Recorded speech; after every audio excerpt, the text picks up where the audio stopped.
wani abu da nake gani a social media yace in ba a kasar Hausa ba a ina ne za a yi biki a kashe miliyan 2 kuma akwai amaryar gidan haya.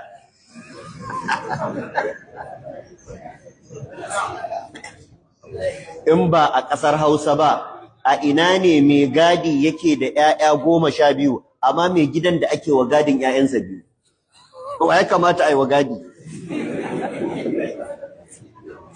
Wannan ita ce faɗa biya mu. To wannan matsalar galibi ta faru ne asali tare da dukkan girmamawa ga malaman da suka karantar da mu addini a baya. Su suka yi ta koya mana irin waɗannan abubuwan. Daga wajensu aka koya, tsakani da Allah. Kuma har yanzu ana so a ƙwaci mutane daga hannun irin waɗannan malaman, ba za su bari a ƙwaci mutane daga hannunsu ba. Za ka samu malami ya zauna baya sana'a. Kawai yana jiran Allah ya baku mu samu. Idan malami ya tafi kasuwa aka ganshi a kasuwa, malam ku ne a kasuwa, me ya kawo malam kasuwa? Duk sai su sare maka gwiwa, sai su mai da kai gida. Kai kuma sai ka dauka da gaske ne, ai bai kamata malam ya zo kasuwa ba. To sun gama da kai. Kai kuma mutum ne kamar su, kana so ka sa riga mai kyau yadda suke sawa, kana so ka ci abinci mai daɗi yadda suke ci, kana da 'ya'ya, kana da iyali. To kuma yanzu sun ce ba za ka je kasuwa ba, sama za ta yi maka ruwan kuɗi ne? Sama za ta yi maka ruwan kuɗi ba. To yaya kenan?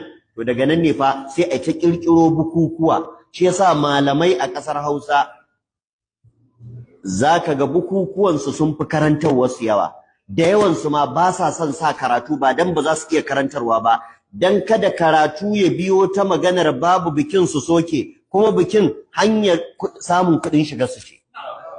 Yanzu ka isa ka zo ka ce musu su daina maulidi? Duk faɗan da za ka yi da su ba sai inda ƙarfin su ya ƙare ba. Hanyar samun kuɗin shiga ce. Inda ana na annabi sau ɗaya ne a shekara yayi kaɗan. Sai shekara za ku tara mas?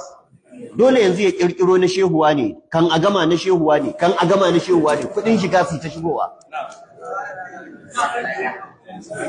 Saboda baya sana'a, kuma ku kuka hana shi sana'ar. Ku kuka nuna masa tsoron Allah ne ma kai yayi sana'a. Allah ya ji kan dan masanin Kano, an ce yana yawan faɗa wannan maganar. Ai tsoron Allah ka a ƙasar Hausa iya shan wahalar ka. Gurgurdan yadda rigarka ta fashe ta baya, kafarka ta yi faso, zaka yaga zanin gado. Wuyanka ya bushe, to kafi kowa tsoron Allah. Shi a ƙasar Hausa mai tsoron Allah baya sa riga mai kyau, baya cin mai kyau. Ubangiji fa ya gaya mana annabawa su suka fi kowa tsoron Allah. Amma Allah ya ce wa ma arsalna min qablika minal mursalin illa innahum la ya'kuluna at-ta'ama